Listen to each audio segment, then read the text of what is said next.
ఆరాధన ప్రారంభించుకుందాం.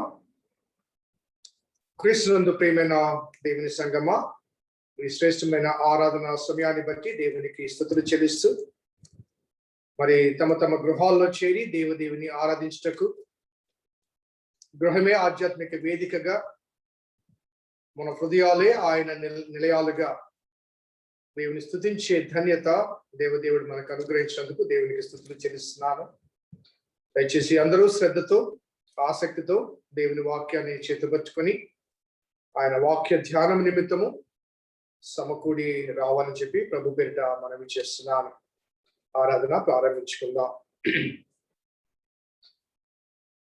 దప్పికొనిన వారులారా నీళ్ళ యొద్దకు రండి, రూకలు లేని వారులారా మీరు వచ్చి కొని భోజనము చేయుడి. రండి, రూకలు లేకపోయినను ఏమియో ఇయ్యకని ద్రాక్షరసము పాలను కొనుడి. మీ ప్రాణము సారమైన దాని యందు సుఖింపనీయుడి. చెవియొగ్గి నా యొద్దకు రండి, మీరు వినిన యెడల మీరు బ్రతుకుదురు. ప్రార్థన చేద్దాం. కృపగల దేవా, దైవ తండ్రి, మీ పాదములకు స్తోత్రము చెల్లిస్తున్నాం నాయన.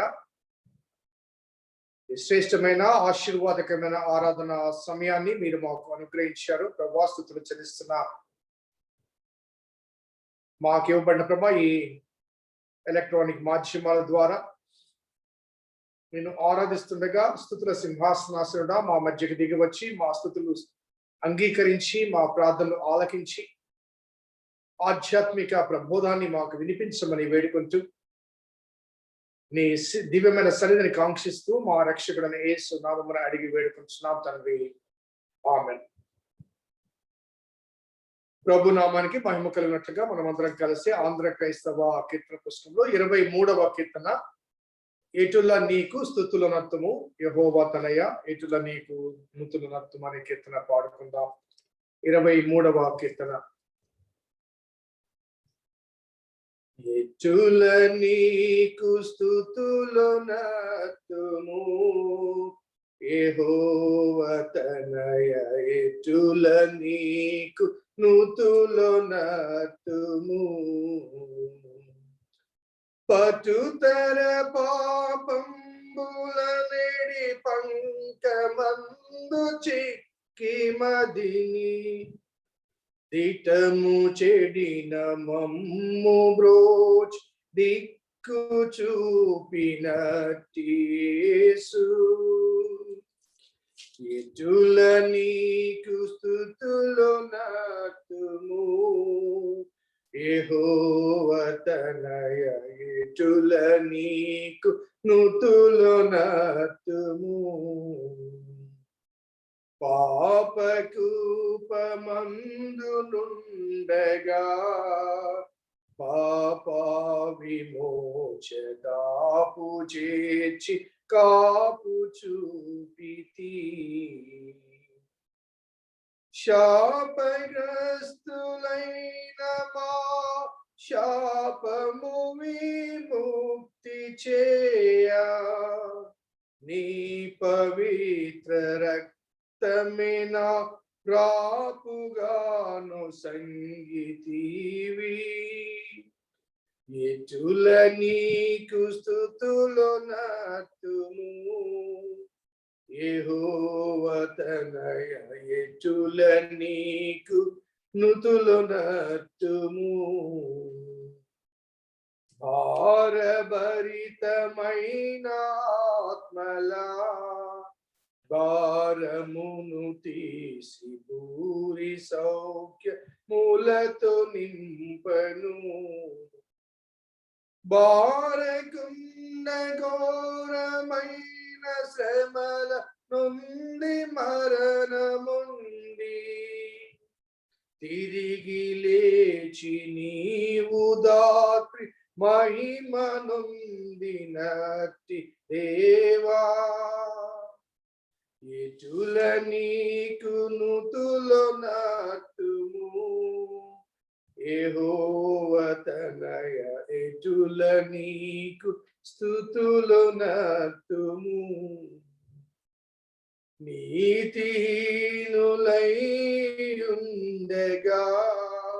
ఒక మారు భీతులన్నీ బాపి నీ కృపన్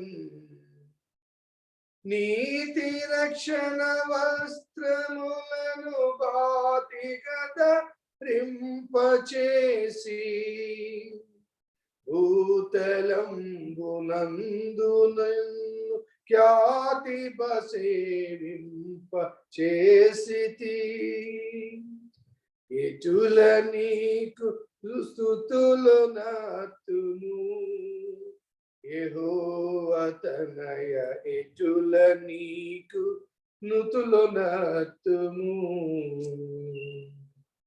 నిన్ను చేరి నిర్బలుండనై ఈ భూమి యందు నిన్ను బోలి నడచుకొనుటకై తిన్నని మార్గమును చూపి అన్ని కీడులను జయింప భన్నుగ విమలాత్మశక్తి నున్నతముగ నుడిన యేసు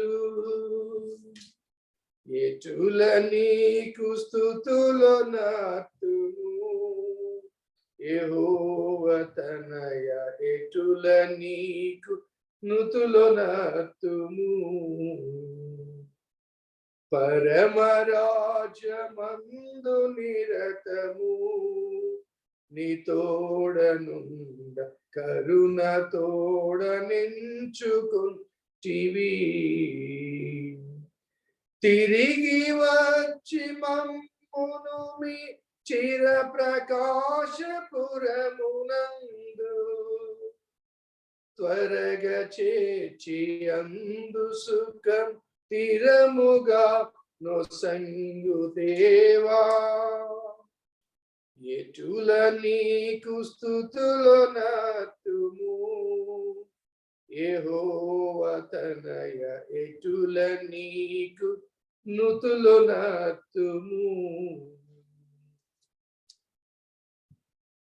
దేవుని వాక్యం చదువుకుందాం పరిశుద్ధ గ్రంథం నుంచి యాకోబు వ్రాసిన పత్రిక 3వ అధ్యాయము మొదటి 12 వచనములు యాకోబు రాసిన పత్రిక 3వ అధ్యాయము మొదటి 12 వచనాలు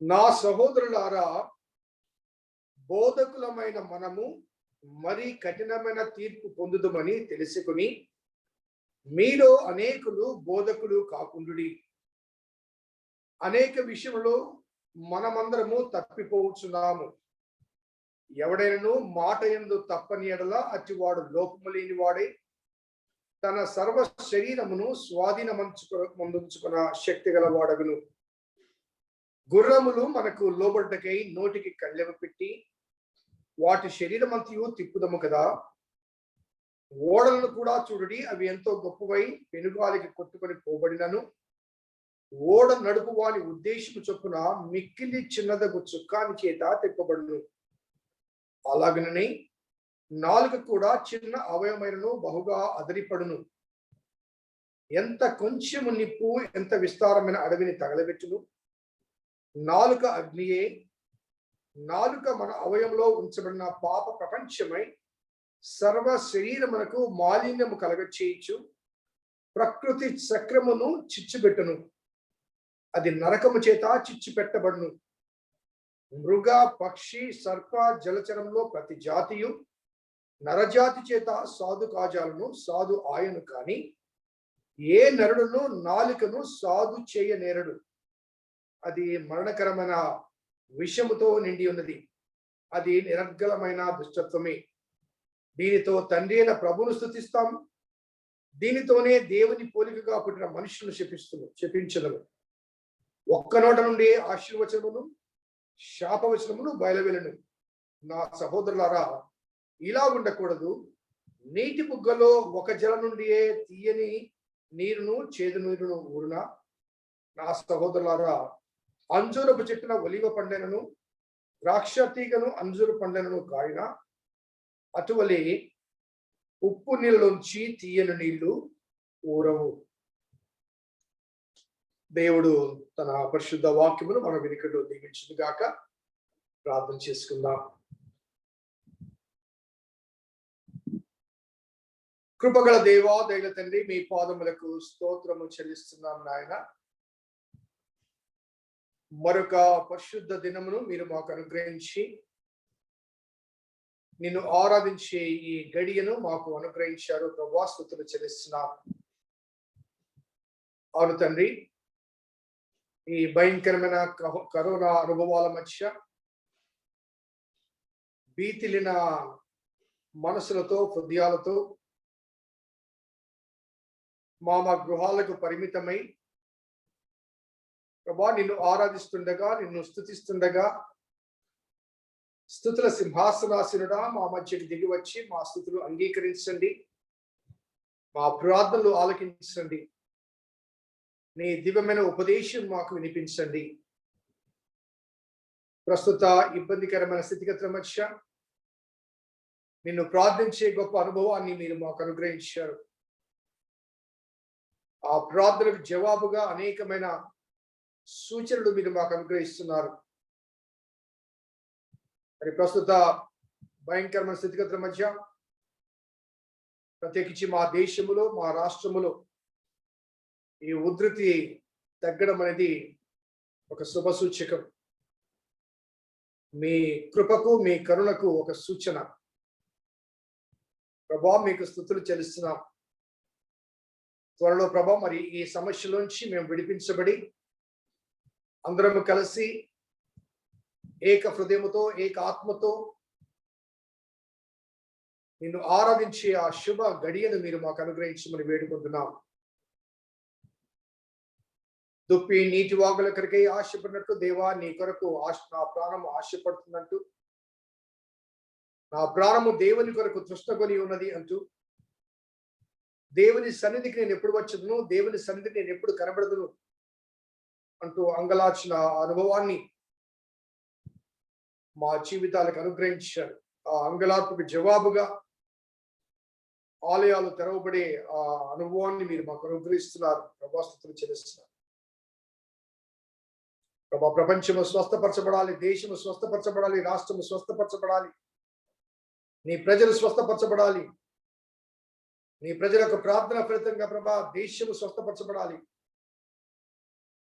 కాబట్టి ప్రభా, ఎక్కడెక్కడ ఎవరెవరు ఏ రీతిగా ఏ ఇబ్బందుల్లో ఉన్నారో, ఏ బాధల్లో ఉన్నారో, ఏ బలహీనతలో ఉన్నారో, ఏ సమస్యలు ఉన్నారో ప్రభా, వారందరినీ దృష్టించండి నాయన. ముఖ్యంగా ఆయా ప్రదేశాలు ప్రభా, నీ సేవకులు కొందరు మా నుంచి వేరు చేయబడ్డారు. వారు విడిచిన కుటుంబాలు, వారి జీవిత భాగస్వాములు, వారి బిడ్డలు, వారి సంఘములు ప్రభా, నీ స్వాధీనము తీసుకుని ప్రభా వారిని ఆదరించండి, ఓదార్చండి, జీవితంలో స్థిరపరచండి. వారు కోల్పోయిన ఆ అండ, ఆదరణ ప్రభా మీరే అనుగ్రహించండి.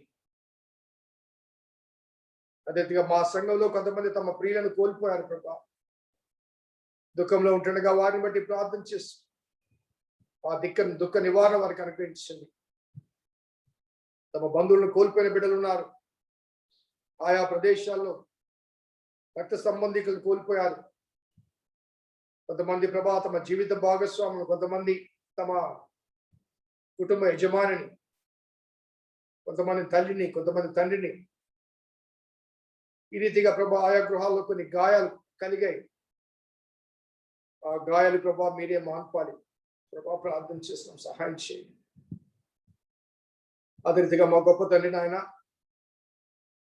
ఇంకా ఆ బలహీనతకు లోనై హాస్పిటల్స్ లో కానీ, గృహాల్లో కానీ చికిత్స పొందుతున్న వారి గురించి ప్రార్థన చేస్తున్నాం. వారిని సన్నిధి ప్రసాద కృప చేయండి, స్వస్థ చేకూర్చండి. కరోనా మాత్రమే కాదు ప్రభా, వివిధ బలహీనత బాధపడుతున్న వారు కేబి జయకుమార్ గారు, అదే రీతిగానైనా మరి చంద్రపాల్ గారు, సోదరి రీటా ప్రభా, మరి విజయశేఖర్ రావు గారు, మరి పౌలయ్య గారు, ఈ రీతిగా ప్రభా చాలా మంది మా ప్రియులు ఆలయానికి రాలేక బలహీనతల మధ్య ప్రభా ఇబ్బందికరంగా ఉంటుండగా మీ సహాయం కోరుతున్నాం. స్వస్థపరిచే యెహోవాను నేనేం చెప్పారు కనుక మీరు మాత్రమే స్వస్థపరచాలి, మీ ద్వారానే మాత్రం మాకు స్వస్థత కలుగుతుంది. కాబట్టి ప్రార్థన చేస్తున్నాం, సహాయం చేయండి. తెలుసో తెలియక ప్రభా ఇంకా కొంతమంది ఆ పాండమిక్ సిచ్యుయేషన్ అనుభవిస్తుంటారు. వారిని బట్టి ప్రార్థన చేస్తూ మీ సహాయం తెచ్చేయండి, స్వస్థత చేయించండి. ఈ సిచ్యుయేషన్ లో ప్రభావ మరి ఫ్రంట్ లైన్ వారియర్స్ గా ఉండి పనిచేసిన వైద్య బృందాన్ని బట్టి, ప్రజలను నియంత్రిస్తున్న పోలీస్ యంత్రాంగాన్ని బట్టి, ఆయా సహకారాన్ని అందిస్తున్నటువంటి రెవెన్యూ సిబ్బందిని బట్టి, పారిశుద్ధ కార్మికుల బట్టి ప్రార్థన చేస్తున్నారు. ప్రతి వారికి మీ తోడ్పాటు అనుగ్రహించండి. అదైతే గ్రామీణ కాపర్ నిమిత్తం ప్రార్థన చేస్తుంటారు. ఆలయాలు తెరవబడితే, ఆరాధన ప్రారంభించబడితే ప్రభా వచ్చే కొద్ది ఆదాయం మీద ఆధారపడిన వారు ఇప్పుడు ఆలయాలు మూయబడ్డాయి, ఆరాధన లేవు. బయట వేరే వృత్తులు చేయడానికి కూడా ప్రభా మరి ఈ లాక్డౌన్ ఇబ్బందిగా ఉంది. చాలా మంది దైవ సేవకులు ప్రభా జీవనోపాధి లేదు. ప్రభా నేను నమ్మి నిన్ను ఆశ్రయించి నీ వాక్యాన్ని చేత పట్టుకుని నీ పరిచయంలో కొనసాగుతున్న నీ సేవకులకు ప్రభా మేము నమ్మినా, మేము వెంబడించినా, మేము విశ్వసించిన మా దేవుడు నమ్మదగిన వాడన్న వాస్తవికతను గుర్తింపచేసి ఆ కుటుంబాల పోషణ బాధ్యత మీరే స్వయంగా తీసుకోమని వేడుకుంటున్నాం. ఈనాటి వాక్యోపదేశం కొరకు మేము నిరీక్షిస్తుండగా మీరే మా అందరికి కావాల్సిన ఉపదేశాన్ని మీరు వినిపించమని వేడుకుంటున్నాం. మా రక్షకుడు, మా విమోచకుడు, సజీవుడైన యేసు నామమున అడిగి వేడుకొంచున్నాం తండ్రి. ఆమేన్. స్నేహితులారా, మరి సంఘ వార్తలు ఒకసారి అనౌన్స్మెంట్ గమనించాలని మనం చేస్తున్నాను. యథావిధిగా ప్రతి మంగళవారం నాడు ఉదయం 10 గంటల నుంచి 1 గంట వరకు స్త్రీల సమాజం వారు కూడుకొని మరి జూమ్ ద్వారా దేవుని ప్రార్థిస్తారు, ఆరాధిస్తారు. మరి స్త్రీలు మరి ప్రార్థన కూడికలో పొందాలని మనం చేస్తున్నాను. అదే రీతిగా ప్రతి బుధవారం సాయంకాలం 8 గంటల నుంచి 9 గంటల వరకు బైబిల్ స్టడీ ఉంది.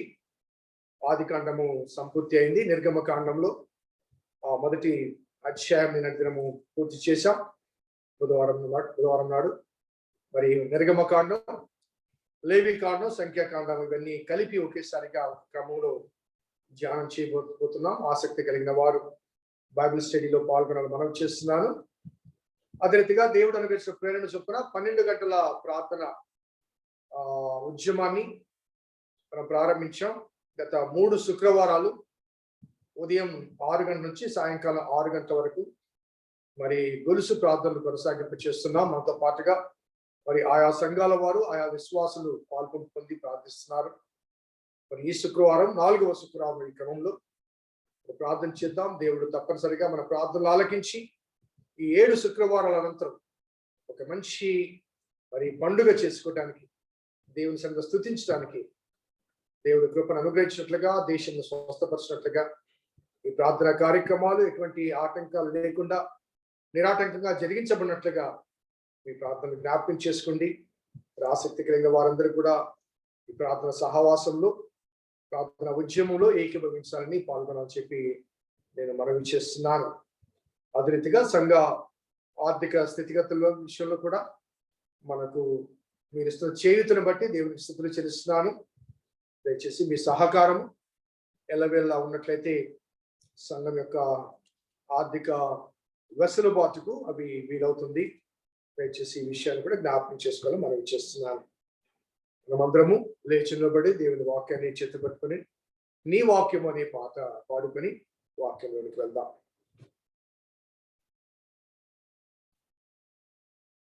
నీ వాక్యము నా త్రోవకు,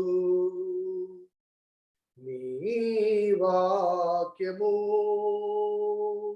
నా త్రోవకు, వెలుగును సత్యమును జీవమును ఆధారము, వెలుగును సత్యమును జీవమును ఆధారము, నీ వాక్యము నా త్రోవకు. జుంటి తేనె దారల కన్న మధురం మధురం నీ మాటలు జుంటి తేనె దారల కన్న మధురం మధురం నీ మాటలు బోధించుమయ్యా ఆలకింతు నేను బోధించుమయ్యా ఆలకింతు నేను అనుసరింతునయ్యా ఆత్మశక్తితో అనుసరింతునయ్యా ఆత్మశక్తితో అనుసరింతునయ్యా నీ ఆత్మశక్తితో. దేవుడు దీవించును గాక.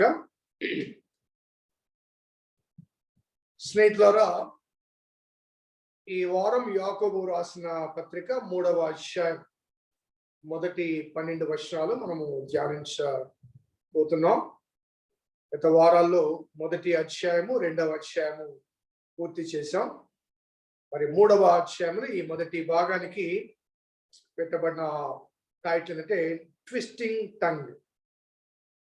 ఈ టైటిల్ తో మనము ఈ వాక్య భాగాన్ని ధ్యానం చేద్దాం. ఈ మొదటి మాట ఒకసారి మనం జ్ఞాపకం చేసుకుంటే, నా సహోదరులారా, బోధకులమైన మనము మరి కఠినమైన తీర్పు పొందుదమని తెలుసుకుని మీలో అనేకులు బోధకులు కాకుండుడి. మీలో అనేకులు బోధకులు కాకుండుడి. ఎందుకంటే బోధకులమైన మనము మరి అతి కఠినమైన తీర్పు పొందుతాం కాబట్టి బోధకులు కావద్దు. ఈ మాట యాకోబు భక్తుడు ఎవరికి చెబుతున్నాడు ఒకసారి మనం ఆలోచిస్తే, ఆయన మొదటి అధ్యాయం మొదట్లోనే ఇశ్రాయేల్లో చెదరి ఉన్న 12 గోత్రాల వారికి అనగా he was writing this epistle to the Jewish people, యూదులకు రాస్తున్నాడు. అనగా యూదా జాతిలో నుంచి క్రైస్తవ్యాన్ని స్వీకరించి క్రైస్తవ మత ప్రబోధకులుగా ఉండిన వారిని గురించి మరి ఈ మాటలు రాస్తున్నాడు. ఎందుకు రాయవలసి వచ్చింది అని ఒకసారి మనము ఆ నేపథ్యాన్ని ఒకసారి జ్ఞాపకం చేసుకుంటే,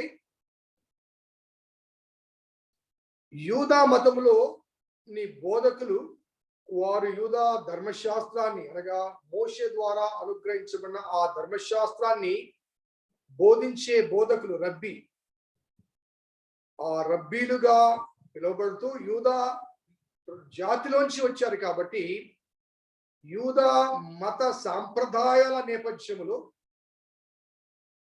మరి క్రీస్తు బోధల సారాంశాన్ని కూడా యూదా మత పద్ధతుల్లోనే వారి బోధిస్తూ మరి ఆనాడు యూదా మత ప్రబోధకుల యొక్క ప్రవర్తన విధి విధానాలలోనే వారు కూడా కొనసాగుతున్నారు. కాబట్టి ఈ వాస్తవికతను గుర్తించిన తర్వాత వారు యూదులకే రాస్తున్నాడు కాబట్టి ఆయన ఆ యూదా బోధకుల పద్ధతులను గమనిస్తూ ఆ పద్ధతులను అనుసరించి మీరు రాస్తున్నారు లేకపోతే మాట్లాడుతున్నారు కాబట్టి అలా మాట్లాడటం కన్నా బోధకులు కాకుండాయే మేలు. ఇక్కడ రాయబడ్డ మాట ఇంక్లూజివ్ నేచర్ కనబడుతుంది. ఏంటంటే బోధకులమైన మనము అనగా యాకోబు కూడా తను తాను ఇంక్లూజ్ చేసుకుంటూ మీరు అనే పదాన్ని వాడకుండా మనము అతి మరీ కఠినమైన తీర్పు పొందుతాం ఈ భావన తెలియజేస్తున్నాం. సో కాబట్టి ఇశ్రాయేల్లోని 12 గోత్రముల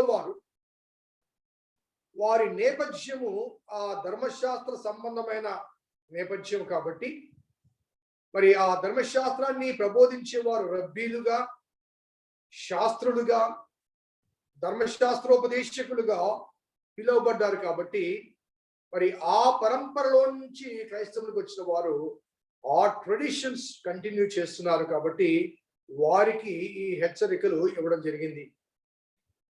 మరి ఆ తర్వాత కాలంలో పౌలు దీన్ని కొంత మారుస్తూ మరి ఆయన యూదేతరుల మధ్య తన పరిచయం జరిగించాడు కాబట్టి ఎఫెసీయులకు రాసిన పత్రిక 4వ అధ్యాయం 13లో ఆయన చెప్పిన మాటలు అంటే, పరిశుద్ధులు సంపూర్ణులగుటకును క్రీస్తు శరీరము క్షేమాభివృద్ధి చెందుటకును పరిచర్య ధర్మము జరుగుటకును ఆయన కొందరిని అపోస్తులుగాను, కొందరిని ప్రవక్తలుగాను, కొందరిని సువార్తికులుగాను, కొందరిని కాపరులు ఉపదేశకులుగాను నియమించారు. ఇక్కడ క్లాసిఫికేషన్ కనబడుతుంది. కొందరు అపోస్తులు, కొందరు ప్రవక్తలు, కొందరు సువార్తికులు, కొందరు కాపరులు ఉపదేశకులు, ఇంకా కాపరులు ఉపదేశకులు, ఈ క్లాసిఫికేషన్.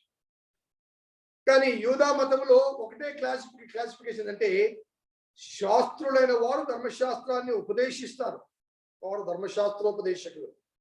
ఆ శాస్త్రంలో కూడా కొంతమంది మరి నిపుణత చెందిన వారు, ఉపదేశించదగిన యోగ్యత కలిగిన వారు, ఆ క్వాలిఫికేషన్ కలిగిన వారు, నైపుణ్యత సంపాదించిన వారు, ధర్మశాస్త్రాన్ని బాగా పఠించి దాని ఆ యొక్క మరి విశిష్టతను తెలుసుకున్నవారు. కాబట్టి ఆ శాస్త్రం అనేవారు యేసుప్రభు వారి కాలంలో యేసుప్రభు వారి బోధనను అధికంగా విభేదించి ఆయన వెంబడించి ప్రతిసారి తప్పు పట్టాలని ప్రయత్నం చేసిన వాళ్ళలో ఇద్దరు ప్రధానమైన వారు, ఒకరు శాస్త్రుడు, మరొకరు పరిసయ్యులు. యేసుప్రభు వారు కొద్దిగా కఠినంగా విమర్శించిన వ్యక్తులు కూడా వీరే. ఎందుకంటే ఈ శాస్త్రులు అనేవారు ఉపదేశిస్తారు, పరిసయ్యులు అనేవారు పాటిస్తారు. మేము నిష్ఠగల పరిసయ్యులము, ధర్మశాస్త్రాన్ని తూచ తప్పగా పాటిస్తామనే భావన వారికి. సో పఠించేవారు శాస్త్రులు, పాటించేవారు పరిసయ్యులు. వీరు ధర్మశాస్త్రాన్ని ఉపదేశించేవారు, దాన్ని అనుసరించేవారు. కాబట్టి వారికి క్రీస్తు బోధలు కానీ, క్రీస్తు బోధల సారాంశం కానీ వారికి అంగీకారంగా ఉండేది కాదు. కొండ మీద ప్రసంగం మత్తయి సువార్త 5, 6, 7 అధ్యాయాలు, 7వ అధ్యాయం చివరిలో అక్కడ ఒక మాట ఉంది. 7వ అధ్యాయం చివరి వచనంలో ఆయన వారి శాస్త్రుల వలె కాకుండా అధికారం గల వారి వలె బోధించారు, అధికారము గల వారి వలె బోధించారు. అనగా ఆయన సందేశంలో ఒక అథారిటీ కనబడుతుంది. ఆ శాస్త్రులు ఆ పుస్తకములో, ఆ గ్రంథములో ఉన్నదాన్ని తమకిచ్చ వచ్చినట్టుగా వక్రీకరించేవారు, బోధించేవారు. కానీ ఆయన అలా కాదు, అధికారం గలవాడు అనే బోధించారు. కాబట్టి ఇక్కడ బోధకులు అనే ఈ మాట యాకోబు ఎవరి గురించి రాస్తుందంటే ది రెబనిక్ ట్రెడిషన్ నుంచి, ఈ రబ్బీల పరంపరలోంచి క్రైస్తవంలోనికి వచ్చిన తర్వాత కూడా వారి యొక్క భావన లేకపోతే ఆలోచన విధానం, ఆ ట్రెడిషనల్స్ అవి క్రైస్తవంలోని గుర్తు తీసుకుని వచ్చి అదే రకమైన గుర్తింపు, అదే రకమైన పెద్దరికము లేకపోతే పెత్తనము వారు కాంక్షించేవారు. కాబట్టి మరి యాకోబు ఆ రీతిగా వారితో చెప్పినట్టుగా మనం గమనించవచ్చు. అదే రీతిగా మనము యేసు ప్రభు కాలంలో వారి గురించి యేసయ్య ఏం మాట్లాడాడో కొంత మనం తెలుసుకుంటే యాకోబు ఈ మాట ఎందుకన్నాడో మనకు అర్థమవుతుంది. కొన్ని రెఫరెన్సెస్ నేను చూపిస్తాను. మార్కు సువార్త 12వ అధ్యాయము, మార్కు సువార్త 12వ అధ్యాయం 38 నుంచి. మరియు ఆయన వారికి బోధించుచు ఇట్లనెను, శాస్త్రులను గూర్చి జాగ్రత్త పడుడి, వారు నిలువు టంగీలు ధరించుకుని తిరుగుటకును, సంత వీధులలో వందనములు, సమాజ మందిరంలో అగ్రపీఠములు, విందులలో అగ్రస్థానములు కోరుచు, విధవరాళ్ళ ఇండ్లు దిగమింగుచు, మాయవేషముగా ప్రార్థన చేదురు, వీరు మరి విశేషముగా శిక్ష పొందుదురు. మరి విశేషముగా శిక్ష పొందుదురు. ఇక్కడ యాకోబు చెప్పిన మాట, అక్కడ యేసయ్య చెప్పిన మాట ఒకే రకం. కఠినమైన తీర్పు అనే మాట యాకోబు వాడతాడు. ఇక్కడ మరి విశేషముగా శిక్ష పొందుతారు ఎవరు? శాస్త్రులైన వారు నిలువుటంగీలు ధరించుకుని సంత వీధుల్లో వందనములు, సమాజ మందిరంలో అగ్రపీఠములు, విందులలో అగ్రస్థానములు కోరుకుచ్చు, విధవరాళ్ళ ఇండ్లు దిగమింగుచ్చు, మాయవేషముతో దీర్ఘ ప్రార్థన చేస్తనగా వేషధారి జీవిత అనుభవాలు, వారు చెప్పేదానికి వారు చూపించే మాదిరికరమైన జీవితానికి ఏమాత్రం పొంతనలేని జీవిత అనుభవాలు మనకు అక్కడ కనబడుతున్నాయి. ఆ గ్రేటర్ కండెమ్నేషన్, మరి విశేషముగా వారు శిక్ష పొందుతారు అనే మాట యేసయ్య స్వయంగా చెప్పాడు. మత్తయి సువార్త 23వ అధ్యాయం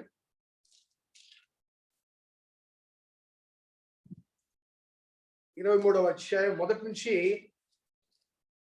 కొన్ని వచనాలు మనకు జ్ఞాపకం చేసుకుంటే 14 వరకు ఉన్నాయి, కానీ అన్ని వచనాలు కాదు, కొన్ని వచనాలు నేను చదువుతాను. అప్పుడు ఆ యేసు జనసమూహంతో తన శిష్యుతో ఇతను, శాస్త్రుడును పరిశీలన మోషే పీఠమందు కూర్చుంది వారు కనుక వారు మీతో చెప్పు వాటన్నిటిని అనుసరించి గైకొనుడి, అయినను వారి క్రియల చొప్పున చేయకుడి. వారు మోషే ధర్మశాస్త్రాన్ని చెప్తున్నారు కాబట్టి చెప్పింది వినండి, చెప్పిన వాటి ప్రకారం అనుసరించండి, కానీ వారిని అనుసరించండి. ఆ ధర్మశాస్త్రంలో ఏం చెప్పబడదో దాన్ని అనుసరించండి, కానీ వారిని అనుసరించొద్దు. ఎందుకంటే వారు చెప్పుదురే కానీ చేయరు. మోయ శక్యము కానీ భారమైన బరువులు కట్టి మనుషుల భుజముల మీద వారు పెట్టుదురే కానీ తమ వేలితోనైనను వాటిని కదిలింపగలరు. మనుషులకు కనబడి నిమిత్తము తమ పనులన్నీ చేయుదురు. తమ రక్షరేకులు వెడల్పుగాను తమ చెంగులు పెద్దవిగాను చేయుదురు.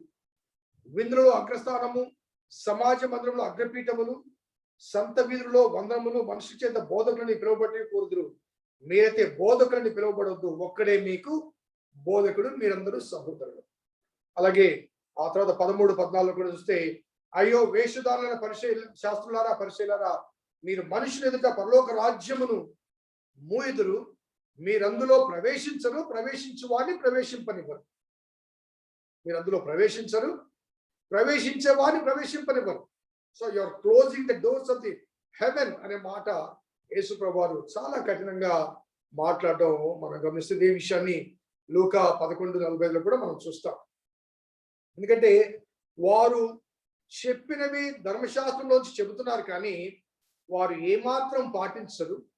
వినండి, ఆలకించండి, కానీ వారిని అనుసరించవద్దు.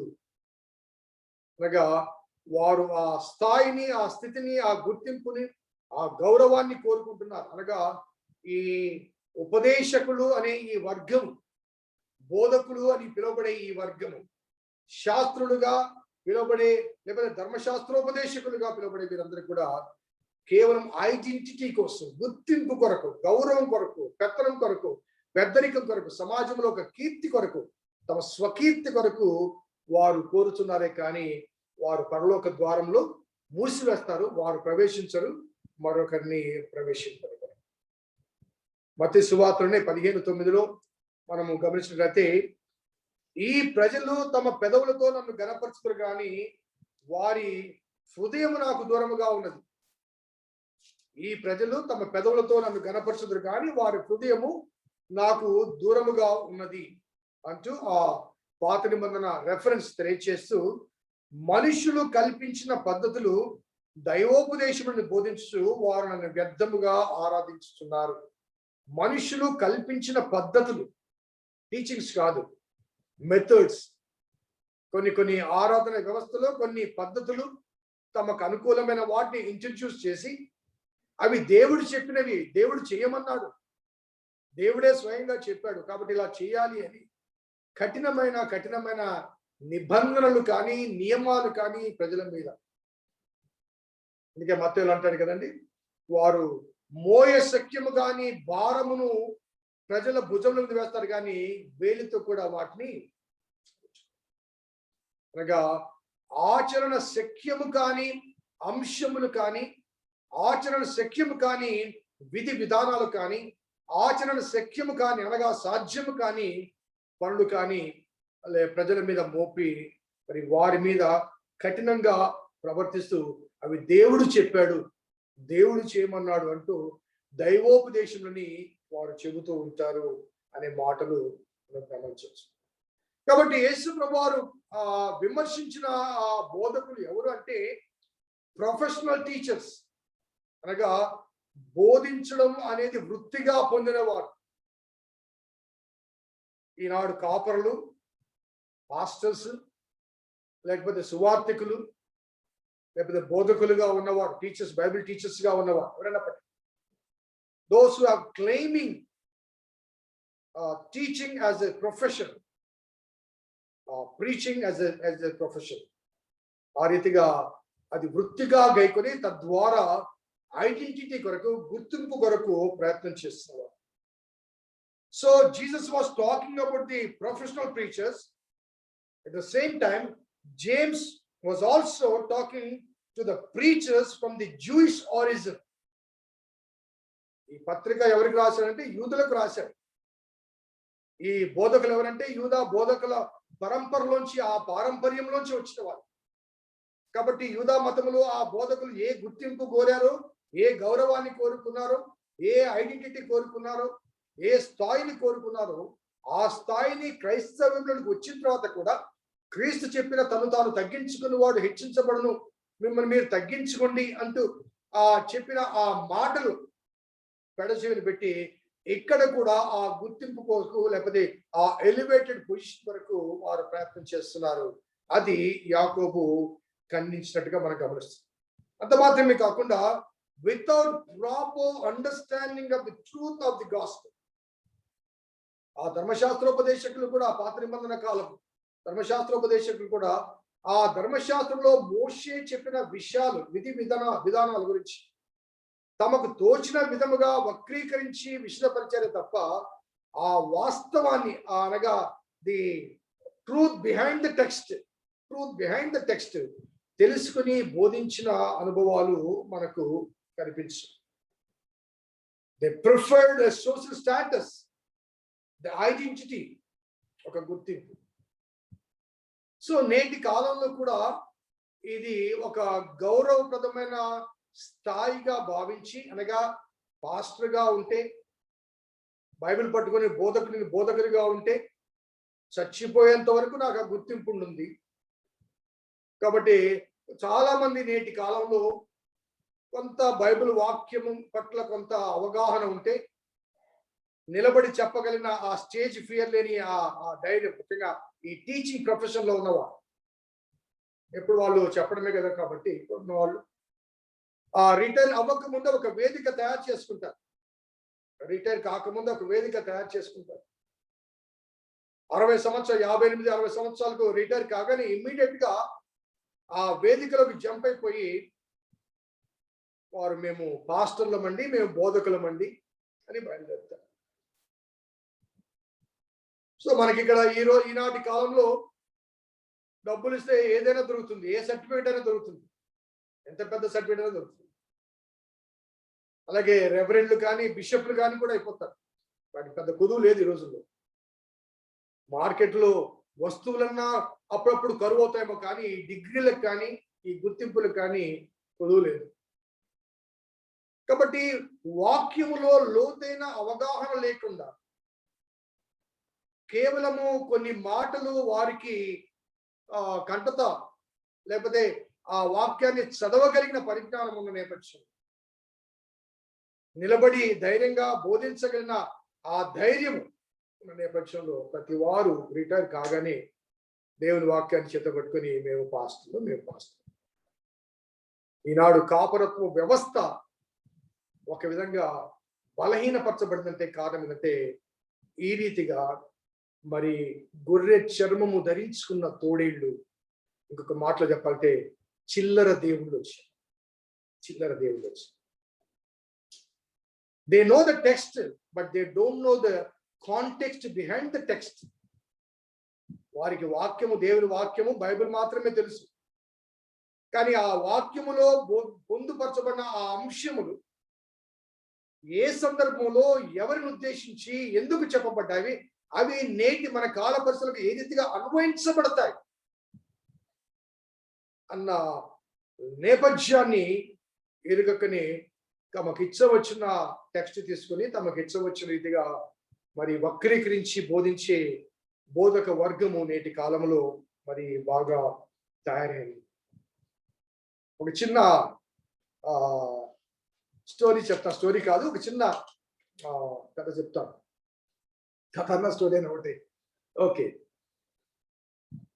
ఇద్దరు పొరుగువారు ఉన్నారట. ఇద్దరు, ఒకరి ఇంటి పక్కన మరొకరు, బాగా స్నేహితులు.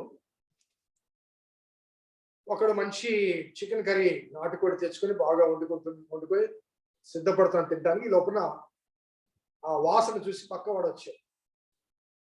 ఏంట్రా మంచి వాసన వస్తుంది, ఏంటి కూర అంటే వాడు కొద్దిగా చెప్పడానికి అనగా చెబితే వాడు ఎక్కడ భోజనానికి ఉంటాడని చెప్పడానికి కొద్దిగా మొహమాట పడుతుంటే వాడికి అర్థమైపోయింది, రే మన ఇద్దరం దేవుని బిడ్డలము, క్రైస్తవులము, బైబిల్ వాక్యం ఏమని తెలుసా, నిన్ను వలె నీ పొరుగు వాడిని ప్రేమించమని, కాబట్టి నీకున్న దాంట్లో నాకు పెట్టాలి అనే రీతిగా నిన్ను వలె నీ పొరుగు వాడిని ప్రేమించవలను అనే వాక్య భాగాన్ని చెప్పడం మొదలెట్టాడు. వెంటనే అతడు కూడా తక్కువే తినలేదు.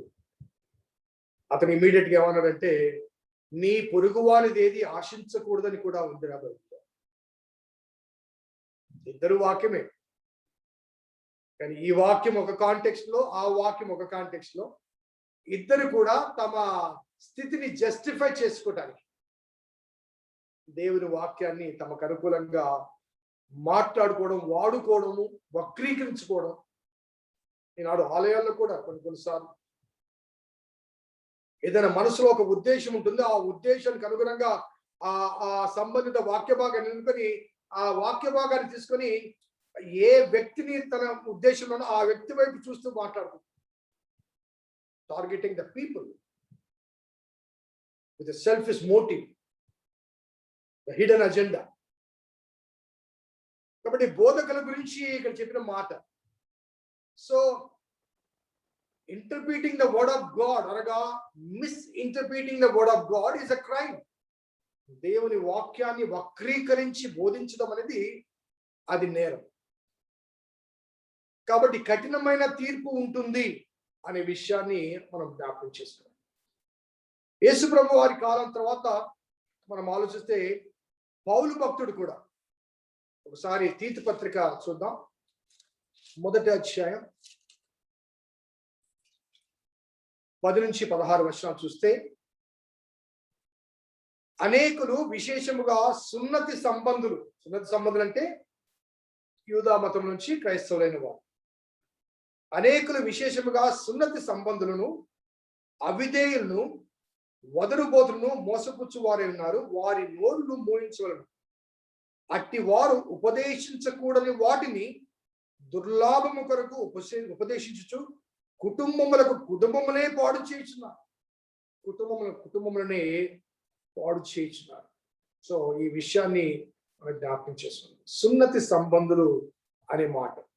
అలాగే 13 చూస్తే, ఈ హేతువు చేత వారు యూదుల కల్పనా కథలను, సత్యము నుండి తొలగిపోవునట్టు మనుషుల కట్టడను లక్ష్య పెట్టక విశ్వాస విషయమున స్వస్థులకు నిమిత్తము వారిని కఠినముగా గద్దించుము.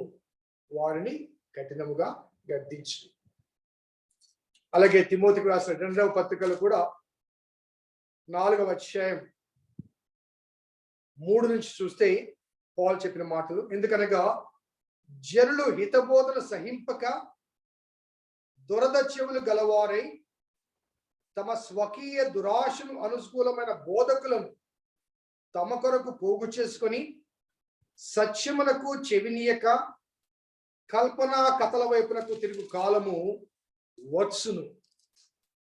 ఇక్కడ సంఘం గురించి ఒక మాట వాడుతూ, సంఘమట హితబోధను సహింపక దురద చెవులు గలవారై తమ స్వకీయ దురాశలకు అనుకూలమైన బోధకులు, అనగా తమ మాట వినే కాపురులను ఎన్నుకుంటారు.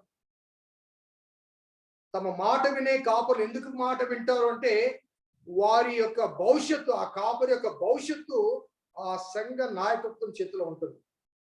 వారి జీతభత్యాలు కానీ, అవసరత కలిగినప్పుడు ఆర్థిక అవసరాలు తీర్చబడ్డ కానీ, ఉద్యోగ నియామకము కానీ, తొలగింపు కానీ వారి చేతిలో ఉంటుంది. కాబట్టి కాపురులైన వారు నేటి కాలంలో, ముఖ్యంగా బాప్టిస్ట్ వర్గాల్లో, వారి ఉద్యోగ భద్రత లేదు. కాబట్టి అధికారులకు మరి వారి ఆలోచన విధానంగా కొనసాగుతూ వారి అడుగులకు మడుగులు నొక్కుతాయి.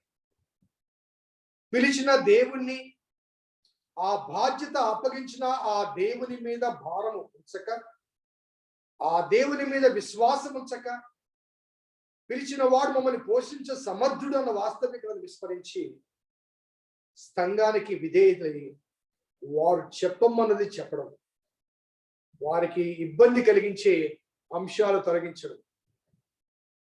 మరి దురద చెవులు కలిగి వారి కల్పనా కథలకు వైపు మొగ్గే ఆ జనాంగానికి ఆ కల్పనా కథలే చెప్పి వారిని ప్రసన్నం చేసుకుని తద్వారా తమ జీవనాన్ని కొనసాగింప చేసుకునే మరి కాపరి వర్గం.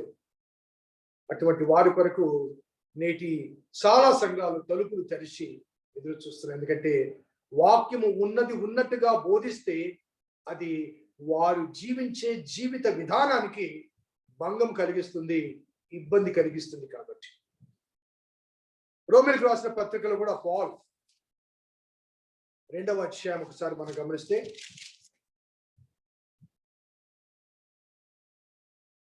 15 నుంచి 21 చదువుతాను.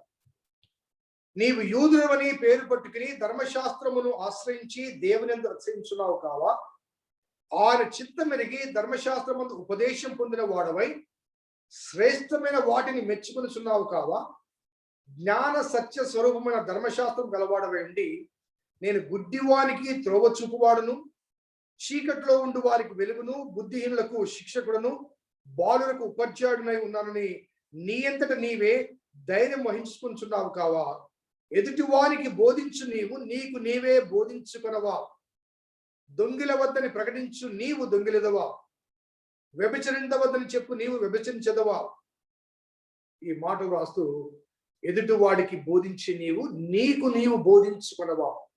నీకు నీవు బోధించుకున్నావు. సో బోధకులమైన మనము అతి కఠినమైన తీర్పు పొందుతాం.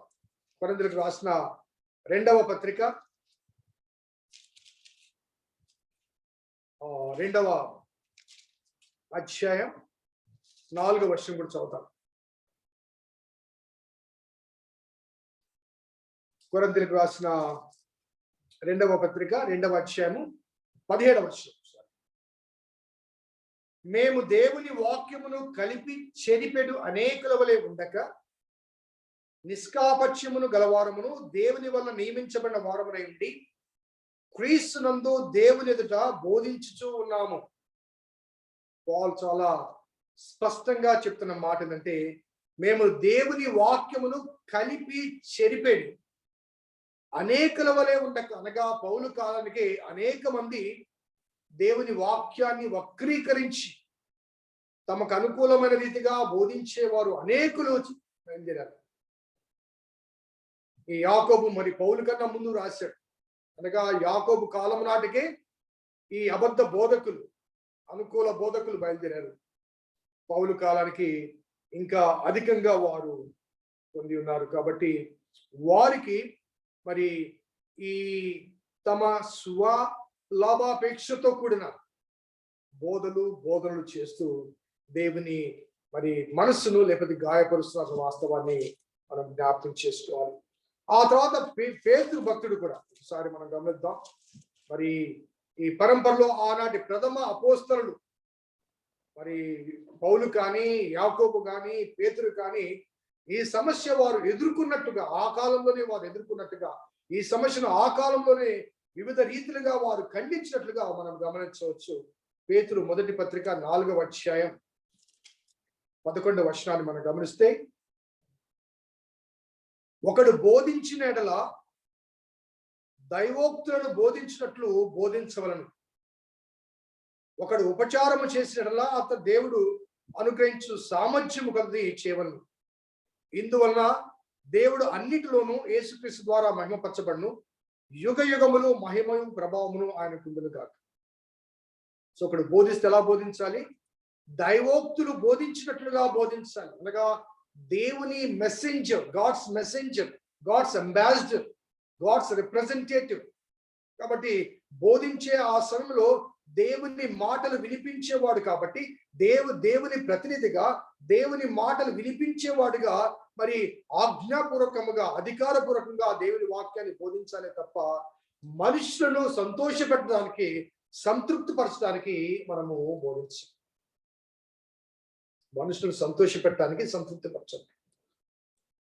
సో దైవోపదేశాన్ని బోధిస్తున్నట్టుగా, దైవోక్తులను బోధిస్తున్నట్టుగా, whenever we stand before the people keeping the word of God in our front, దేవుని వాక్యాన్ని చేతపట్టుకుని దేవుని ప్రజల మధ్య నిలబడినప్పుడు దేవుని ప్రతినిధిగా దేవుని వాక్యాన్ని వినిపిస్తున్నామన్న ఆ ఆలోచన ఆ ఉపదేశకునికి ఉండాలి.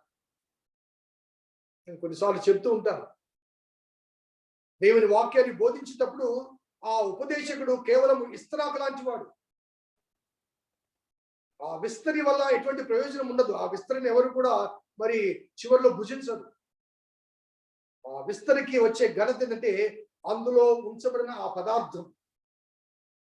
ఏ ఆహారాన్ని అయితే నీవు అందిస్తున్నావో తద్వారా ఆ ఆహారాన్ని బట్టి విస్తరాకు ఘనత కలుగుతుంది. ఆ తినబడే లేకపోతే ఆ భుజించబడే ఆ ఆహారాన్ని బట్టి భుజించే వాడికి శక్తి కలుగుతుంది. ఆ విస్తరాకు తర్వాత పడవేయబడుతుంది. ఒకవేళ ప్లేట్ అయితే కడిగి మర్నాటి ఉపయోగం కొరకు దాచిపెడతాం. ఆ ప్లేట్ వల్ల కానీ విస్తరాకుల వారి కానీ వినువారికి ఎటువంటి లేకపోతే తినువారికి ఎటువంటి ఉపయోగం లేదు. It was only the food. ఆ ప్లేట్లో లేకపోతే ఆ భోజన పాత్రలో ఉంచబడిన ఆహారాన్ని బట్టి అది వినువారికి లేకపోతే తినువారికి శక్తినిస్తుంది. కాబట్టి దేవుని వాక్యము మనము ఎటువంటి వాక్యాన్ని అందిస్తున్నామో ఆ వాక్యము ద్వారా వినువారు ఎటువంటి ఆధ్యాత్మిక శక్తిని లబ్ధిని పొందుతున్నారో ఆ వాస్తవాన్ని గమనించాలి. కేవలం నిలబడి ఒక గంట సేపు సమయ పాలన చేసి వెళ్ళడానికి కోసం దేవుడు మనం నిర్మించుకోలేదు.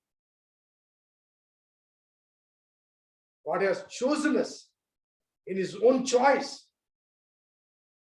ఇర్మియా నాకు చాలా ఫేవరెట్ పిలుపు. ఇర్మియా అని పిలిచినప్పుడు తల్లి గర్భంలో ప్రవేశించక ముందే నిన్ను ఏర్పరచుకున్నాను, తల్లి గర్భం నుంచి బయటకు రాకముందే నేను ప్రతిష్ఠించాను, జనములకు ప్రవక్తగా నేను నియమించాను అంటూ నేను వెళ్ళమన్న చోటకి వెళ్ళాలి, నేను చెప్పమని నువ్వు చెప్పాలంతే. భయపడద్దు, ఎవరికి భయపడద్దు. ఎక్కడికి వెళ్ళాలో ఎక్కడ వెళ్ళమంటే వెళ్ళాలి, ఏమి చెప్పమన్నానో అది చెప్పాలంతే. Don't manipulate the message of God. As a messenger of God, as an ambassador of God, as a chosen vessel of God, దేవుని సందేశకుడిగా దేవుని చేత ఏర్పరచబడిన పాత్రగా దేవుడు ఏది చెప్పమంటే దేవుడు ఏది బోధించమంటే తన ఎదురుగా ఉన్న ప్రజలు ఎటువంటి వారైనప్పటికీ కూడా నినివే వెళ్ళడానికి యోనా భయపడ్డాడు. కానీ దేవుడు నువ్వే వెళ్ళాలి అన్నాడు. అటువంటి భయంకరమైన పాపముతో నిండి ఉన్న ఆ ప్రజల మధ్యకి వెళ్ళి దేవుని వాక్యాన్ని బోధిస్తే నా పరిస్థితి ఏమవుతుందని భయపడ్డా ఆ యోనా తానే వెళ్ళవలసి వచ్చింది. వెళ్ళాడు. దేవుని వాక్యాన్ని బోధించినప్పుడు ఆ కఠినమైన ఆ ప్రజల మనసులు మారాయి, వారి జీవితాలు మారాయి. దేవుడు తన ఉగ్రతను విషయంలో పశ్చాత్తాపడ్డాడు. ఆ ప్రజలందరూ రక్షించబడ్డారు.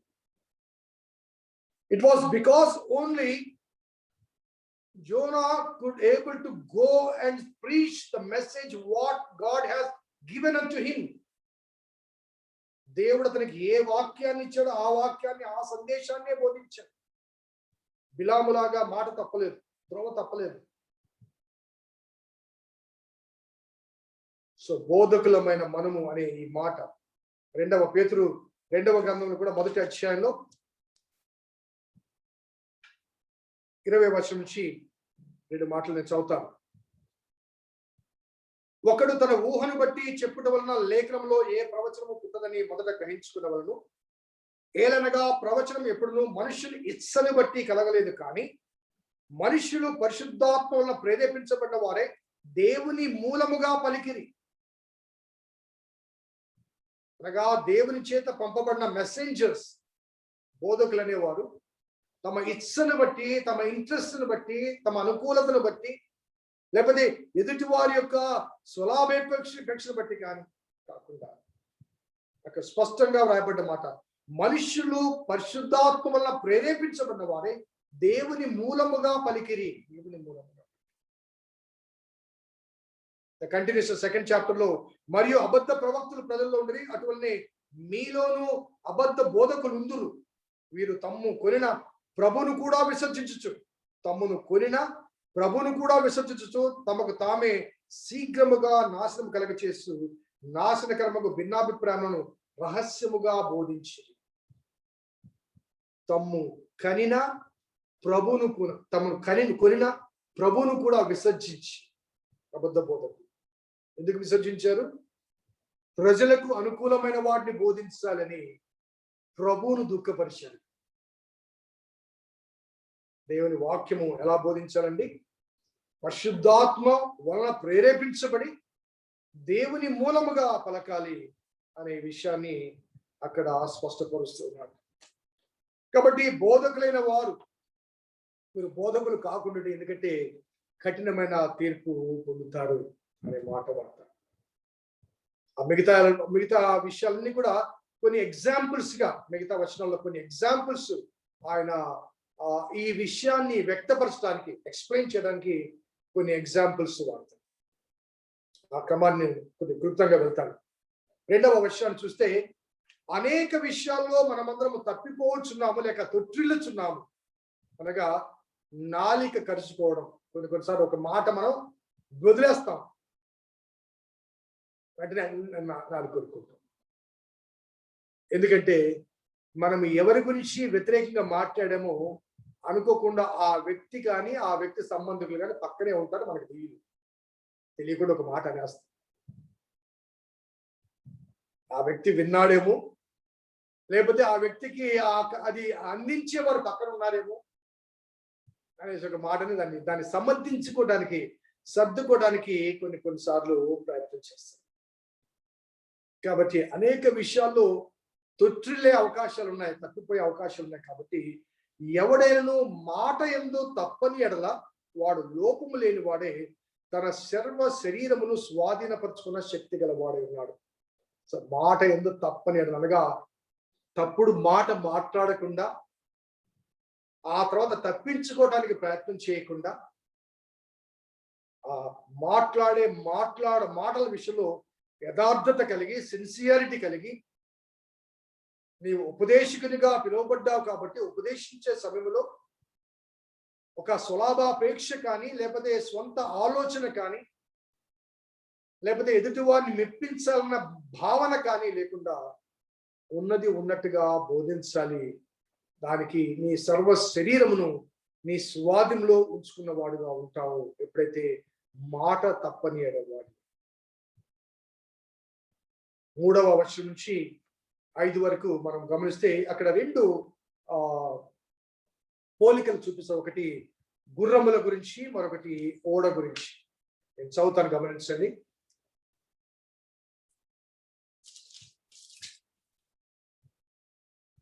మూడు నుంచి, గుర్రములు మనకు లోబట్టకై నోటికి కళ్ళెం పెట్టి వాటి శరీరం అంతా తిప్పుదుము కదా, ఓడలను కూడా చూడుడి, అవి ఎంతో గొప్పవై పెనుగాలి కొట్టుకుని పోబడను. ఓడ నడుపు అని ఉద్దేశం చొప్పున మిక్కిలి చిన్నకు చుక్కాని చేత త్రిప్పబడను. అలాగనే నాలుక కూడా చిన్న అవయవమైనను బహుగా అదిరిపడును.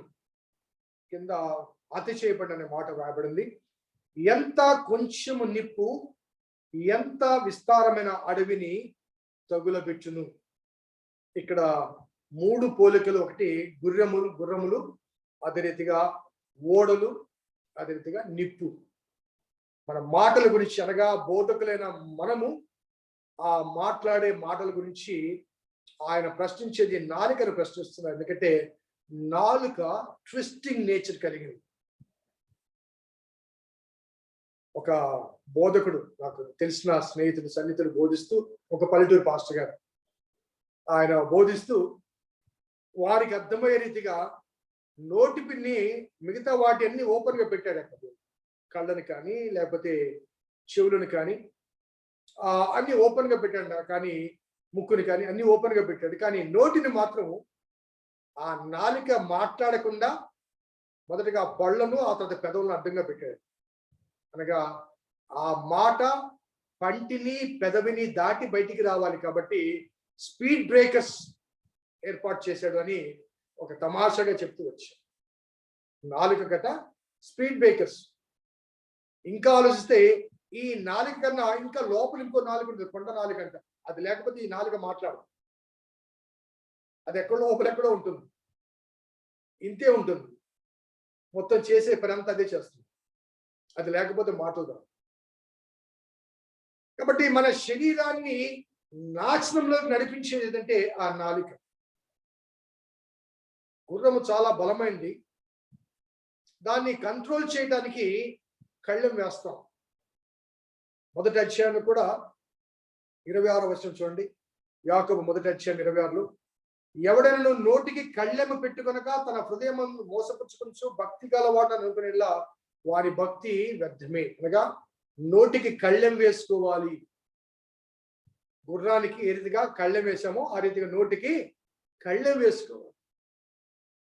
అలాగే ఓడ, ఈ గాలి తుఫాను వచ్చినప్పుడు ఆ చిన్న చుక్కాని ఏ రీతిగా అయితే ఆ నడుపువాని ఉద్దేశం ప్రకారము నడిపిస్తుందో ఆ రీతిగా చుక్కాని చిన్నదైనప్పటికీ కూడా అదిగా నాలుక శరీరంలో కనిపించని చిన్న అవయవం.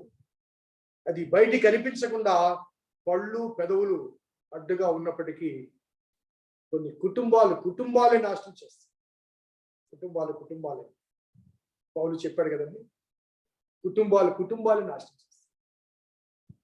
దాన్ని అగ్నిగా పోల్చాడు.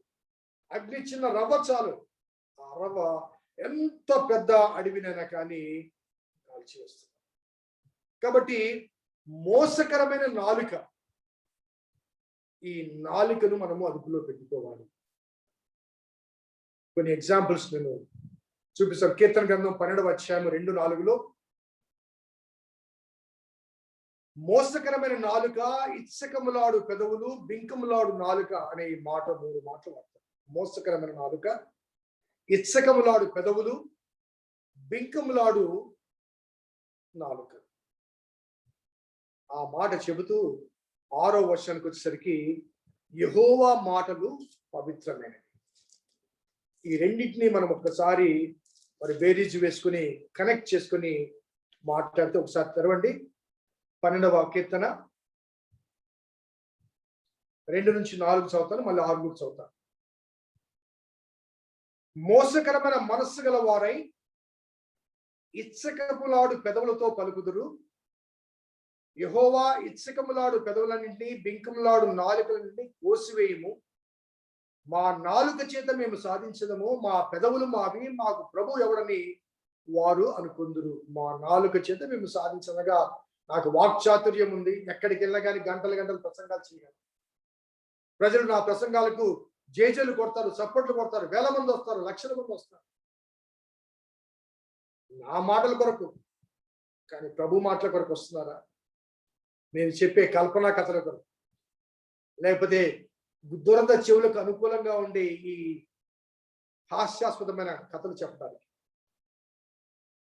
ఇక్కడ రాయబడ్డ మాట, నాలుక మోసకరమైన మనస్సు గల వారే ఇచ్చకపు పెదవులతో పలుకుతారు, మా నాలుక చేత మేము సాధించడం అనుకుంటున్నారు. కానీ 6వ వచనంలో, యెహోవా మాటలు పవిత్రమైన, అనగా పవిత్రమైన యెహోవా మాటలు మాట్లాడటానికి ఇచ్చకములాడు పెదవులు కానీ, మోసపూరితమైన నాలుక కానీ పనిచేయదు, ఉపయోగపడదు. నీ నాలుక చేత, మోసకరమైన నీ నాలుక చేత, ఇచ్చకపు మాటలు నీ పెదవులు నాలుక చేత పవిత్రమైన యెహోవా మాటలు మాట్లాడటానికి వినియోగిస్తే ఆ మాటలు నీ నోట్లోంచి పలకబడవు. నీ నోట్లోంచి, నా నోట్లోంచి ఆ మాటలు బయటికి రావు. ఎందుకంటే అటువంటి అపవిత్రమైన పెదవులను యెహోవా తన ఉపదేశానికి, తన సందేశానికి వినియోగించుకున్నాడు. ఇష్టం వచ్చినట్టుగా వక్రీకరించే ఈ పెదవులను, నాలుక గురించి ఇంత కఠినంగా చెప్పబడిన మాట.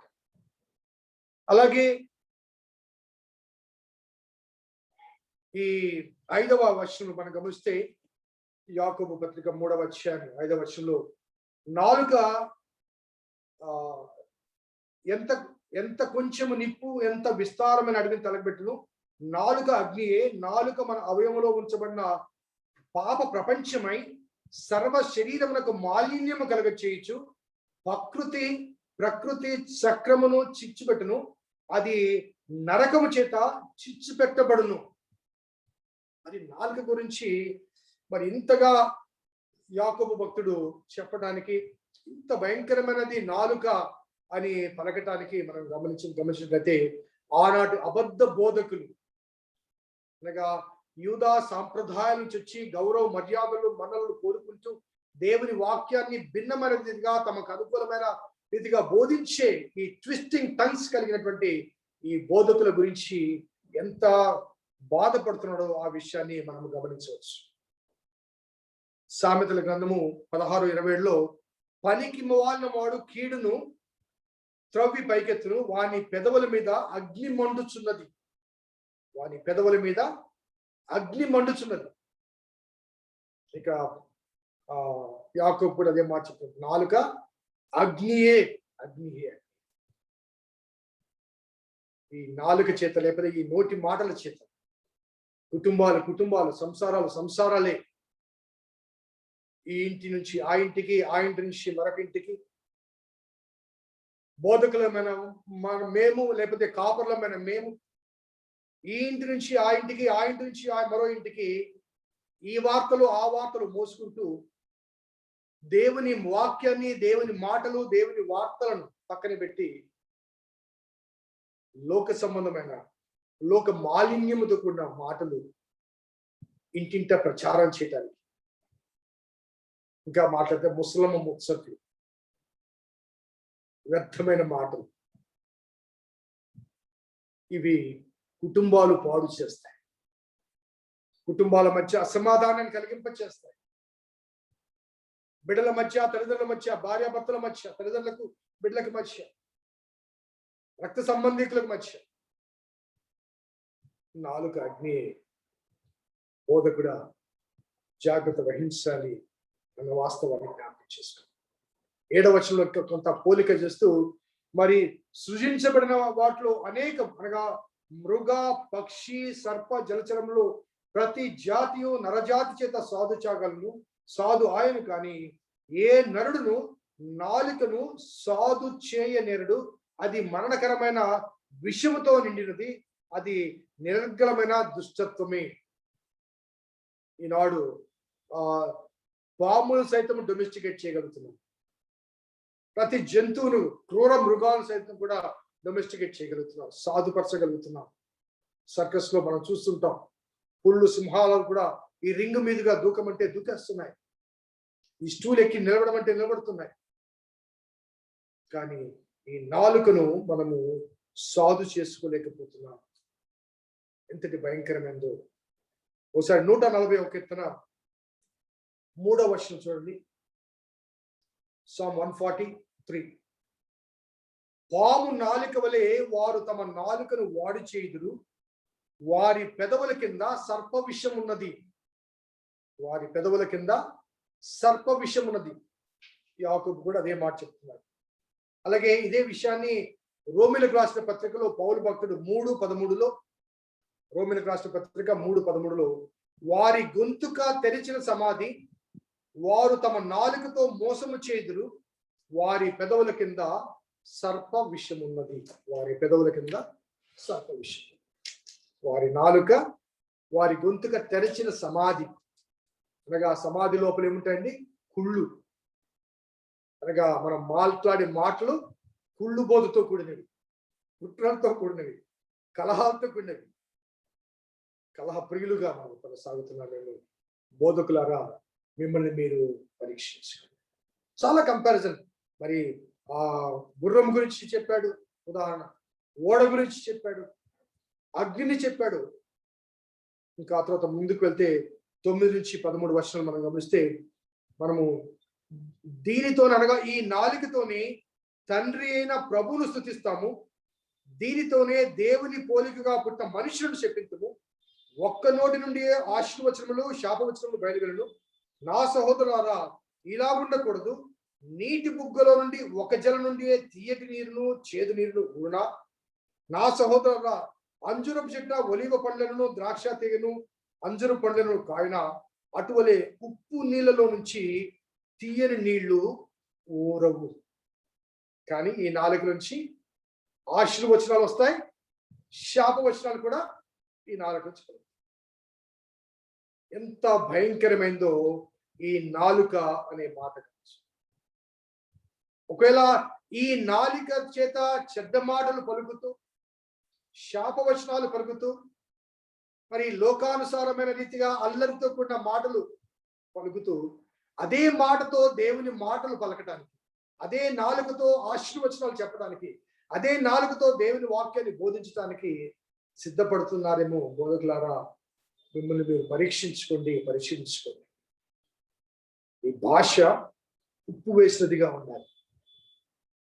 మన భావన, మన భాష లేకపోతే వ్యక్తీకరణ దేవుని దైవిక సంబంధమైనదిగా ఉండాలి అన్న వాస్తవాన్ని ఇక్కడ తెలియజేస్తాను. 34వ కీర్తనలో కీర్తనకారుడు మాట్లాడుతూ, పిల్లలారు నా యొద్దకు రండి, బ్రతక నేర్పుతాను అంటూ ఒక మాట అంటాడు 13వ వచనంలో. చెడ్డ మాటలు పలకకుండా నీ నాలుకను, కపటమైన మాటలు పలకకుండా నీ పెదవులను కాచుకొను. కీడు చేయటం మాని మేలు చేయు. సమాధానం వెతికి దాన్ని పెంచాడు. యెహోవా దృష్టి నీతిమంతుల మీద ఉన్నది. అంటే God your tongue and lips. నీ పెదవులను, నీ నాలుకను కాచుకును. చెడ్డ మాటలు పలుకకుండా నీ నాలుకను, కపటమైన మాటలు పలుకకుండా. కృష్ణుడు ప్రియమైన దేవుని బిడ్డలారా, we are born, we are made in the very image of God. దేవుని స్వరూపమందు, దేవుని పోలిక చొప్పున రూపించబడ్డాం మనం. దేవుని బిడ్డలుగా దేవుడు తన స్వరక్తాన్నిచ్చి మనల్ని కన్నాడు. కాబట్టి విశ్వాసముగా కానీ, ఉపదేశకులుగా కానీ, బోధకులుగా కానీ దేవుడు అనుగ్రహించిన ఆ ఆధిక్యతను కాపాడుకుంటూ దైవోపదేశాలు దేవుని ఉపదేశాలుగా బోధించవలసిన విధిగా ఉండగా, లోకానుసారమైన రీతిగా ఈ నాలుకను వచ్చినట్టుగా మాటలు ఉపయోగిస్తున్నావేమో ఒకసారి మనం జ్ఞాపకం చేసుకోవాలి. దైవిక లక్షణములు కలిగిన వారుగా మనం సృజించబడ్డాం. దేవుని సేవకులు, దేవుని పరిచారకులు, గాడ్స్ అంబాసిడర్స్, గాడ్స్ మెసెంజర్స్. కాబట్టి దేవుని మాటలు వినిపించాలి. దేవుని మాటలు వినిపించబడే ఆ నోటితోనే దుర్భాషలు మాట్లాడడం, లోకానుసారమైన మాటలు మాట్లాడడం, వికృత పాలు చేసే మాటలు మాట్లాడడం దేవుని దృష్టికి హేయములు అనే విషయాన్ని జ్ఞాపకం చేసుకోండి. చివరిగా 2 రెఫరెన్సెస్ నేను చదివి నేను ముగిస్తాను. తెస్సలోనికీయులకు రాసిన మొదటి పత్రిక 2వ అధ్యాయం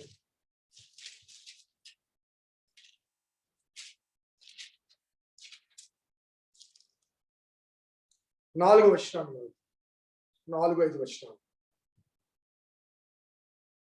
సువార్తను మాకు అప్పగించుటకు యోగ్యులమని దేవుని వలన ఎంచబడిన వారమై మనుషులను సంతోషపెట్టు వారము కాక, మన హృదయములను పరీక్షించు దేవుణ్ణి సంతోషపెట్టు వారమే బోధించుతున్నాము. చాలా చక్కగా స్పష్టంగా పౌలు తన పరిచయను, తన బోధ గురించి తాను డిఫెండ్ చేస్తాడు. సువార్తను మాకు అప్పగించుటకు మేము యోగ్యులమని దేవుడు భావించాడు. దేవుని చేత భావించబడ్డా ఆ సువార్త, ఆ సత్య సువార్తను బోధించ యోగ్యులమని, ఆ యోగ్యులమని దేవుడు భావిస్తే, అదే నోటితో నువ్వు దుర్భాషను మాట్లాడితే దేవుని నమ్మకాన్ని మనం ఒమ్ము చేసినట్టు కాదా? నమ్మాడంటే ఏంటి? He has trusted us. ఇంకొక మాటలు చెప్పాలంటే we are the trustees of the word of God. దేవుని వాక్యాన్ని వినిపించడానికి దేవుడు నమ్మి వినియోగించే సాధనాలు మనం. కాబట్టి సువార్తను మాకు అప్పగించుటకు యోగ్యులమని దేవుని వల్ల ఎంచబడిన వారమై మనుషులను సంతోషపెట్టు వారము కాక, మన హృదయములను పరీక్షించు దేవుణ్ణే సంతోషపెట్టు వారమై బోధించుతూ ఉన్నాము. ఎవరిని సంతోషపెడుతున్నామండి?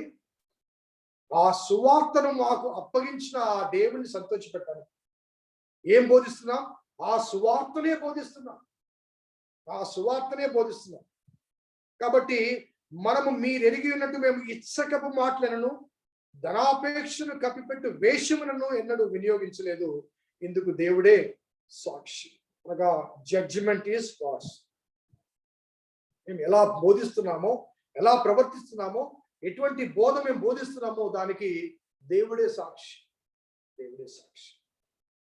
ఇచ్చకపు మాటలు కానీ ధనాపేక్షను కప్పిపెట్టి అనగా లోపల ఆ మాటల వెనక ధనాపేక్ష ఉంటుంది, లాభాపేక్ష ఉంటుంది. కానీ పైకి మాత్రం వాక్యం బోధిస్తున్నట్టుగా కనబడతాం, అంతరంగం మాత్రం ఈ మాటల ద్వారా ఎవరు మాకు ఆర్థిక లబ్ధి చేకూరుస్తారా అనే భావం. ధనాపేక్షను కప్పిపెట్టు మాటలు మేము బోధించలేదు, వేషాన్ని మేము వేసుకోలేదు. దీనికి దేవుడే సాక్షి. కాబట్టి సువార్తికుడు ఆ దైవ సేవకులారా మనం ఏం చేయాలి, ఎలా బోధించాలి? బోధకులు కాకుండుడి అని అన్నాడు యాకోబు భక్తుడు. ఒకవేళ బోధకులు అయితే మనం ఎటువంటి బోధ చేయాలి? ఎఫెసీయులకు రాసిన పత్రిక 4వ అధ్యాయం 29 నుంచి చదువుతాను. ఎఫెసీయులకు రాసిన పత్రిక 4వ అధ్యాయం 29 నుంచి. వినువారికి మేలు కలుగునట్లు, మరలా చదువుతాను. వినువారికి మేలు కలుగునట్లు అవసరమును బట్టి క్షేమాభివృద్ధికరమైన అనుకూల వచనములే పలుకుడి, కానీ దుర్భాష ఏదైనను మీ నోట రానీయకుడి. దేవుని పరిశుద్ధాత్మను దుఃఖపరచుకుడి. విమోచన దినం వరకు ఆయనందు మీరు ముద్రింపబడి ఉన్నారు. సమస్తమైన ద్వేషము, కోపము, క్రోధము, అల్లరి, దూషణ, సకల విధమైన దుష్టత్వం మీరు విసర్జించుడి. ఒకరి ఎడల ఒకరు దయ కలిగి కరుణా హృదయులై క్రీస్తునందు దేవుడు మిమ్మును క్షమించిన ప్రకారము మీరును ఒకరినొకరు క్షమించుడి. వినువారికి మేలు కలుగునట్లు అవసరమును బట్టి క్షేమాభివృద్ధికరమైన అనుకూల వశములే పలకండి. వినువాడికి మేలంటే ఆ వాక్యము ద్వారా ఆధ్యాత్మిక లబ్ధి వినువాడు పొందాలి, ఆధ్యాత్మిక మేలు పొందాలి. ఆ వినువాడు ఆ వాక్యము ద్వారా తన జీవితాన్ని సరిపోల్చుకోవాలి, సరి చేసుకోవాలి, సవరించుకోవాలి. వినువారికి మేలంటే వినిపించబడే వర్తమానము దేవుని వర్తమానం గనుక దైవ సందేశకునిగా, దేవుని చేతిలోని పాత్రగా దేవుడు అనుగ్రహించిన వాక్యాన్ని ఉన్నట్టుగా బోధించి ఎదురుగా ఉండే ఆ ప్రేక్షకుల హృదయాల్లో ఆ పరివర్తన తీసుకుని వచ్చే రీతిగా, వారికి ఆధ్యాత్మిక మేలు కలిగే రీతిగా బోధించాలి. దేవుని ఆత్మను దుఃఖపరచవద్దు. వీళ్ళు కాకపోతే అసలు బోధకులు కావద్దు. స్వలాభాపేక్షతో కానీ, లేకపోతే అధికార కాంక్షతో కానీ, లేకపోతే సామాజిక గుర్తింపు కొరకు కానీ, దేవుని పిలుపు లేకుండా, దేవుని నిర్ణయం లేకుండా, దేవుడు అనుగ్రహించిన సందేశం, ఆ నిర్దిష్టమైన సందేశం లేకుండా ఏదో 4 మాటలు చెప్పి సమయ పాలన చేయడానికి దేవుడు మనకు నిర్ణయించలేదు. Whenever God calls anybody, He gives a certain message. పాత నిబంధనలో ఏ ప్రవక్తను పిలిచినా, ఏ సేవకుని పిలిచినప్పటికీ కూడా ఒక నిర్దిష్టమైన సందేశం ఇచ్చి పంపిస్తున్నారు. You and me should be an ambassador, a representative, a communicator to the very word of God. దేవుని వాక్యానికి మనం వారధులుగా ఉండాలి. ఆ వాక్యాన్ని వినిపించి, నా మాటలు మరొకరి మాటలు వినువారికి మేలు చేకూర్చు.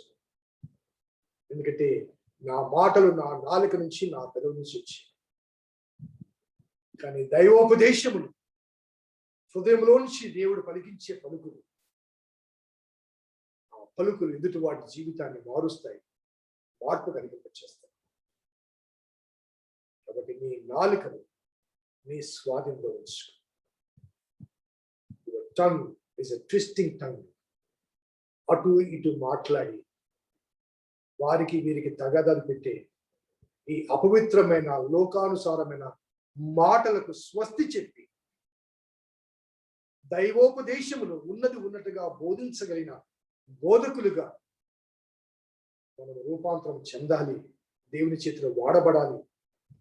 అని యాకోబు భక్తుడు చెప్పిన ఈ మాటలు మన వ్యక్తిగత ఆధ్యాత్మిక జీవితానికి సరిపోల్చుకుని మన ప్రవర్తన ఎలా ఉంది, వాక్యాన్ని మనం ఎలా స్వీకరిస్తున్నాం, వాక్యాన్ని ఎలా మనం ఇతరులకు పంచిపెడుతున్నాం, మనకు మనం బోధించుకోకుండా ఇతరులకు బోధిస్తున్నామేమో. Self application of the message of God is more important than preaching to the thousands of people. ఆ వాస్తవికతను అర్థం చేసుకుని అన్వయించుకుని అనుసరించగల మనసు పరిశుద్ధాత్మ దేవుడు మనకు అనుగ్రహించిన ప్రార్థన చేస్తాం. కృపగల దేవా, దయగల తండ్రి, మీ పాదములకు స్తోత్రము చెల్లిస్తున్నాం నాయన. యాకోబు భక్తుల ద్వారా అనుగ్రహించబడిన ఆధ్యాత్మిక సూచికలు మేము విన్నాం. ఆనాడే ఆ మొదటి శతాబ్దంలోనే, ఆదిమ సంఘ ఆవిర్భావంలోనే, ఆ యూదా మతంలోంచి క్రైస్తవ మతంలోకి వచ్చినటువంటి ఆ రబ్బనిక్ ట్రెడిషన్స్, ఆ బోధకుల పరంపర, ఆ పారంపర్యాల అనుభవాల మధ్య వారు స్వలాభాపేక్షతో దేవుని వాక్యాన్ని బోధించారని, భిన్నమైన రీతిగా వక్రీకరించారని యాకోబు మాత్రమే కాదు, పౌలు, పేతురు మొదలగు భక్తులు కూడా హెచ్చరికలు చేశారు. అది ఆనాడే కాదు ప్రభా, ఈనాడు కూడా నేటి క్రైస్తవ ప్రపంచములో బోధకుల వర్గములో ఇది స్పష్టంగా కనిపిస్తున్న అంశం. ఆ చైతన్యం, ఆ మార్పు నాలో మాలో కలిగించమని వేడుకుంటూ మా రక్షకుడైన యేసు నామమున అడిగి వేడుకొంచున్నాం తండ్రి. ఆమేన్. తండ్రి, కుమార, పరిశుద్ధాత్మ త్రియేక దేవుని దీవెన వాక్యాభిలాషులకు, ఆ సంఘమునకు, విశ్వాసులకు, ఆయా ప్రదేశాల నుండి వాక్యం ఉంటున్న ఆయన బిడ్డలకు, దైవ సేవకులకు సదాతో వేడును గాక. ఆమేన్. God bless you.